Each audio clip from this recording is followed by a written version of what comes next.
दिल्ली से बड़ी खबर आ रही है। स्वाति मालीवाल के मुद्दे पर बीजेपी लगातार हमलावर है। कपिल मिश्रा ने विभव कुमार की फोटो शेयर की है। सीएम केजरीवाल और संजय सिंह के साथ विभव कुमार दिखे हैं। संजय सिंह ने विभव पर कार्रवाई की बात कही थी। केजरीवाल के पीए विभव पर स्वाति से बदसलूकी का आरोप है। आपकी राज्यसभा सांसद है स्वाति मालीवाल और सनसनीखेज आरोप उन्होंने केजरीवाल के पीए वैभव पर लगाए थे, ये कहते हुए कि उनके साथ मारपीट की गई, उनके साथ अभद्रता की गई। पीसीआर कॉल तक मालीवाल ने किया था और उसी को बड़ा मुद्दा बीजेपी ने बनाया हुआ है। बीजेपी इसको लेकर लगातार आम आदमी पार्टी पर और केजरीवाल पर हमलावर है। इस बीच अपने दर्शकों को बता दें कि कपिल मिश्रा ने वैभव कुमार की फोटो शेयर की है और इस फोटो में सीएम केजरीवाल और संजय सिंह वैभव कुमार के साथ नजर आ रहे हैं। बड़ी बात यह है कि आम आदमी पार्टी की तरफ से एकमात्र नेता संजय सिंह इस मुद्दे पर खुलकर बोले और कहा कि गलत हुआ है स्वाति मालीवाल के साथ, हम अन्याय करेंगे, वैभव पर कार्रवाई करेंगे। लेकिन इस बीच कपिल मिश्रा देखिए उस तस्वीर को शेयर करते हुए एक बार फिर सवाल कर रहे हैं। कपिल मिश्रा ने वैभव कुमार की फोटो शेयर की है जिसमें मुख्यमंत्री अरविंद केजरीवाल आपको नजर आ रहे हैं और संजय सिंह भी साथ में नजर आ रहे हैं।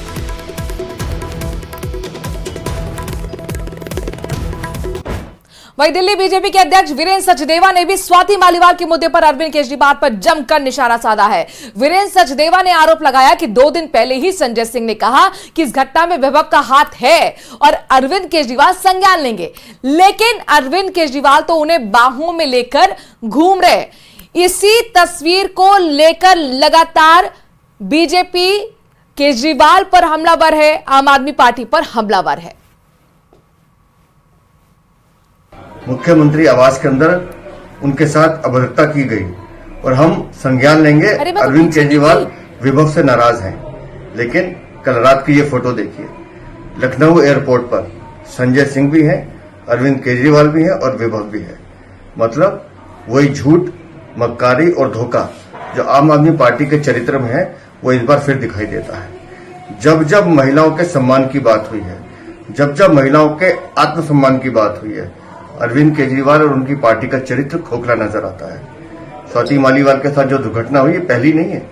आज मुझे बहन संतोष कोहली भी याद आती हैं, जिनकी दुखद मृत्यु आज भी संदेह के घेरे में है। सनसनीखेज आरोपों ने आम आदमी पार्टी की चुनाव के बीच मुश्किलें बढ़ा दी है। बहरहाल खबरों में आगे बढ़ते हुए आपको डूंगरपुर लिए चलते हैं। बड़ी खबर है, भू अभिलेख निरीक्षक दिनेश पंचाल को ट्रैप किया गया है। 25,000 की रिश्वत देते हुए गिरफ्तार किया गया। डूंगरपुर एसीबी टीम ने आरोपी के घर पर जाकर यह कार्रवाई की है।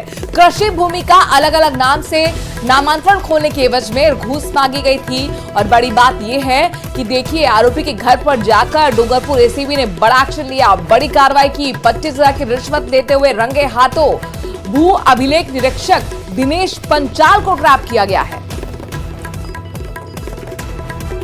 तो एसीबी का बड़ा एक्शन लगातार जारी है। डूंगरपुर से बड़ी खबर, जहां पर भ्रष्टाचार का खुलासा करते हुए आरोपी को गिरफ्तार किया गया।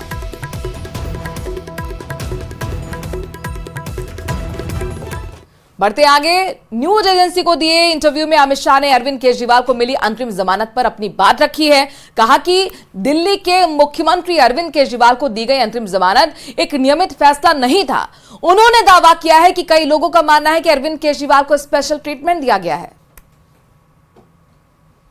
वो कैंपेन में तो कह रहे हैं कि अगर झाड़ू पे वोट लगेगा तो उन्हें जेल जाने की जरूरत नहीं होगी।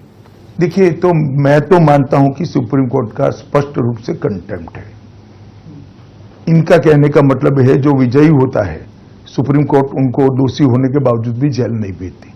अब जिन जज साहबों ने उनको जमानत दी है उनको ये सोचना है कि उनके जजमेंट का क्या उपयोग या दुरुपयोग हो रहा है। आप उस जजमेंट के बारे में क्या कहेंगे? देखिए, सुप्रीम कोर्ट को अधिकार है न्याय की व्याख्या करने का, पर पहली बार हो रहा है कि मगर मैं मानता हूं ये रूटीन और नॉर्मल प्रकार का जुडिशियल जजमेंट नहीं है।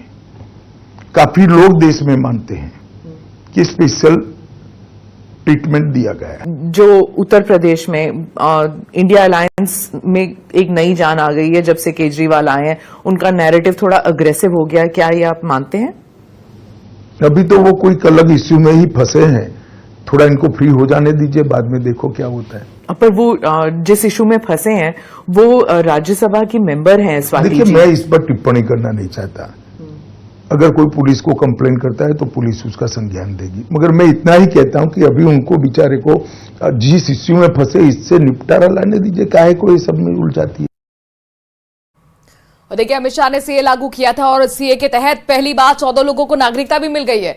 दिल्ली में 14 आवेदकों को भारत की नागरिकता दी गई। केंद्रीय गृह मंत्री की तरफ से लगातार ये कोशिशें की जा रही थी कि सीए जल्द से जल्द लागू हो। केंद्रीय गृह सचिव अजय कुमार भल्ला ने 14 आवेदकों को भारत की नागरिकता सौंपी है। इस मौके पर गृह मंत्री अमित शाह ने ट्वीट कर कहा कि मोदी की गारंटी वादा पूरा होने की गारंटी है। वहीं इस योगी आदित्यनाथ ने इसे मानवता के इतिहास में स्वर्णिम अध्याय जोड़ने वाला बताया। 11 सितंबर 2019 को सीए संसद से पास हुआ था। भारतीय नागरिकता पाए लोगों ने इसे नया जन्म बताया है। ये पास हुआ था तो बहुत खुशी हुई थी, आज तो उससे भी ज्यादा हो रही है। कितना परिवर्तन आया है, कितनी दिक्कतें थी और अब कितनी दिक्कतें सुलझी?